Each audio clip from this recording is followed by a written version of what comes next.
Hello everyone, welcome to Sunny science point. देखिए, आज की इस वीडियो में हम बात करने वाले हैं एक इम्पोर्टेंट टॉपिक जो हमारा सीबीएसई सिलेबस में है, ठीक है।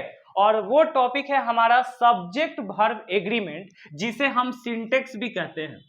इसे हम सिंटेक्स भी कहते हैं। ये सब्जेक्ट वर्ब एग्रीमेंट क्या कहता है, ये हमारा टॉपिक है।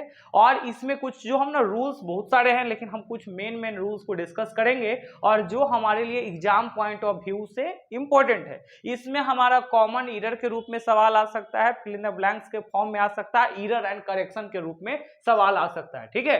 तो देखिए, इसमें सब्जेक्ट वर्ब एग्रीमेंट क्या बताता है। Subject and verb, subject and verb, subject and verb must agree in the sentence, है ना। Subject and verb must agree in the sentence, agree in sentence, है ना। कोई भी सेंटेंस में सब्जेक्ट जो है और वर्ब जो है एक दूसरे का पूरक होना चाहिए, दोनों एग्री होना चाहिए, यही कहलाता है हमारा सब्जेक्ट वर्ब एग्रीमेंट, ठीक है ना। अब जैसे कि यहाँ पे देखिएगा, हम यहाँ पे कॉन्सेप्ट बताने वाले हैं, है ना।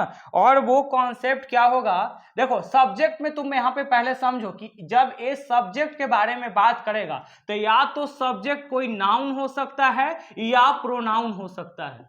सब्जेक्ट क्या होगा, नाउन होगा या प्रोनाउन होगा, ठीक है ना। लेकिन जब हम बात करते हैं वर्ब के बारे में, तब वर्ब क्या होता है, सबसे पहले ये एक्शन वर्ड है, एक्शन वर्ड है।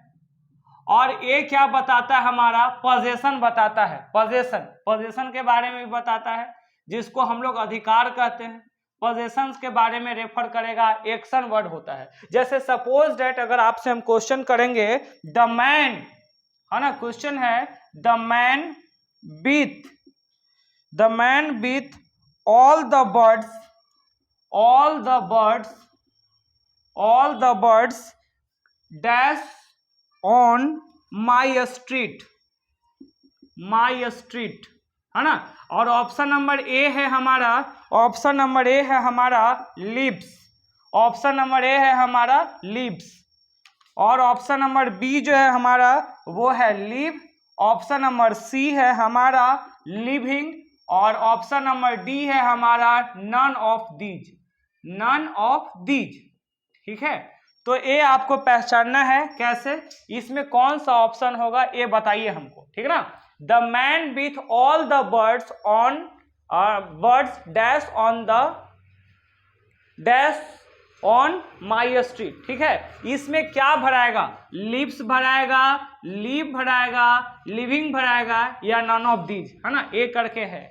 या इसी में अगर हम वहां पे डाल भी देते, क्लासीफाई कर देते इसको, A B C D 4 part में हम बना देते और क्वेश्चन दे देते find the common error in following, ठीक है ना। इस केस में आप एरर बताइए। तो देखिए, हम यहाँ पे जो आपको कॉन्सेप्ट बताने वाले हैं, देखो सबसे पहली बात याद रखना, जब भी कोई सेंटेंस में, जब भी कोई सेंटेंस में, है ना, कहता है इफ, इफ, है ना, in any sentence, if in any sentence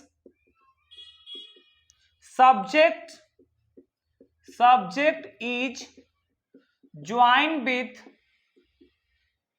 join with, है ना। जब सब्जेक्ट ज्वाइन होता है विथ के साथ या टुगेदर विथ के साथ, टुगेदर विथ के साथ, इसके बाद along with, along with, इसके बाद and not, and not, इसके बाद like, इसके बाद besides, besides, then, then be use verb, be use verb, be use verb according to, according to first subject, according to first subject, यही हमारा rule कहता है। देखो सिंपली है, ये समझिएगा। देखिए क्या कहना चाह रहा है, क्या कहना चाह रहा है, इन एनी सेंटेंस, कोई भी सेंटेंस में यदि दो सब्जेक्ट, सब्जेक्ट तुमको बता दिए, या तो नाउन होगा या प्रोनाउन होगा। सब्जेक्ट क्या होगा? नाउन होगा या प्रोनाउन होगा। लेकिन अगर बोलेंगे कि सर कभी कभी हम वर्ब को भी देखते हैं, जैसे raining is considered good for crops, है ना, रेनिंग इज कंसीडर्ड। तो जब किसी भी सेंटेंस में सब्जेक्ट का फॉर्म भी फोर के रूप में किया जाता है उसे जरेंट कहते हैं, ठीक है ना। तो आप यहां पे समझिएगा, कह रहा है कि कोई भी सेंटेंस में यदि सब्जेक्ट जुड़ा होता है, किसके किससे जुड़ा हुआ रहेगा? या तो टुगेदर विथ से जुड़ा है, एलोंग विथ से जुड़ा है, विथ से जुड़ा है, एंड नॉट से जुड़ा है, लाइक से जुड़ा है, बेसाइड से जुड़ा है। तब हम लोग जो इसमें वर्ब का प्रयोग करेंगे वो फर्स्ट सब्जेक्ट के अकॉर्डिंग करेंगे। तो फर्स्ट सब्जेक्ट के अकॉर्डिंग करने का केस में तो अब यहां पे आपको क्लियर हो जाएगा। कैसे? तो देखिए यहां समझिए, द मैन, है ना, विथ ऑल द बर्ड्स। देखो यहां मैन कह रहा है तो द मैन के बारे में बता रहा है, ये भी हमारा नाउन है, और द बर्ड्स जो है हमारा ये भी नाउन है। यानी यहां ये दोनों नाउन जो है वो किसके रूप में है बाबू? सब्जेक्ट का रूप में है। तो हम क्या बोले कि यदि दो सब्जेक्ट, है ना, इन वर्ड से कोई इतना मानी वर्ड दिए ना बुआ, इस वर्ड में से कोई से अगर जुड़ेगा तो वहां पे हम लोग जो वर्ब का प्रयोग करेंगे, वो पहिलका के आधार पे करेंगे। इसका मतलब समझ में आ रहा है? यदि फर्स्ट सब्जेक्ट यदि हमारा सिंगुलर रहेगा बाबू, तो यहाँ पे वर्ब जो हम प्रयोग करेंगे वो भी कैसा हो जाएगा? सिंगुलर हो जाएगा। जब फर्स्ट सब्जेक्ट सिंगुलर रहेगा तो वर्ब हमारा सिंगुलर हो जाएगा। इसी प्रकार से अगर फर्स्ट सब्जेक्ट जो है हमारा अगर प्लूरल है तो इसका मतलब यहाँ वर्ब जो है वो कैसा हो जाएगा? प्लूरल हो जाएगा। कोई दिक्कत? यहाँ वर्ब जो है वो प्लूरल हो जाएगा। तो आप यहाँ पे समझिएगा, तो man with all the birds, तो अगर तुमनी के नहीं ना पढ़ाते तो देखो ये बर्ड्स दिख रहा है ना, तो तुम तो देखना ओ माय गॉड, बर्ड्स जो है वो प्लूरल हो गया। तो बर्ड्स जब है प्लूरल तो तुम यहाँ पे लगा दोगे लीव। क्या है कि बोलेंगे सर यहाँ तो ये जो है वर्ड्स प्लूरल है, तब हम तो जानते हैं कि सिंगुलर में V1 या V5 का प्रयोग किया जाता है, तो वहां पे तो कहानी तुम्हारा सोडा हो जाएगा। ये चलते देखो समझो बात को, यहाँ पर जो बहरा जाएगा, the man with all the birds lives on, है ना, my street, lives on my street. तो यहाँ जो सही हो जाएगा, सही जो आंसर होगा वो कौन हो जाएगा? लिव्स हो जाएगा। कौन हो जाएगा? लिव्स हो जाएगा। ठीक है, इसमें सही जो आंसर हो जाएगा वो लिव्स हो जाएगा। कोई दिक्कत यहां तक? देखिए बताइए, कोई डाउट है यहां पे समझने में? कोई दिक्कत? ठीक है, चलिए आगे बढ़ते हैं, रूल नंबर 2 पढ़ाते हैं, है ना। ये रूल नंबर 1 याद रखना, ये रूल नंबर 1 था, रूल नंबर 1। ऐसे भी तुम पढ़ोगे, subject and verb must agree, if the subject is singular then we prefer singular verb, if the subject is plural then we prefer plural verb. कोई दिक्कत यहाँ पे समझने के लिए, है ना? आप स्क्रीनशॉट ले लीजिएगा इसका। ठीक है, चलिए रूल नंबर 2 हम डिस्कस करेंगे। रूल नंबर 2, ठीक है, रूल नंबर 2 देखेंगे हम लोग, है ना। इसमें याद रखना with, beside, with together and not, ये सब से जुड़ा हुआ है। तब हम जो प्रयोग करने वाले हैं वो कैसा को प्रयोग करेंगे? तो फर्स्ट सब्जेक्ट के अकॉर्डिंग प्रयोग करते हैं। अब फर्स्ट सब्जेक्ट में भी हम लोग को ये देखना होता है बाबू, ठीक है ना। ठीक है, फर्स्ट सब्जेक्ट में आप देखिए रूल नंबर 2 हम लोग डिस्कस करेंगे। रूल नंबर 2 डिस्कस करेंगे,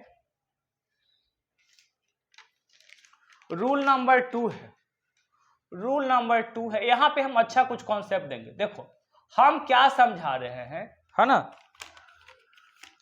एक क्वेश्चन देते पहले, वन ऑफ माई ब्रदर्स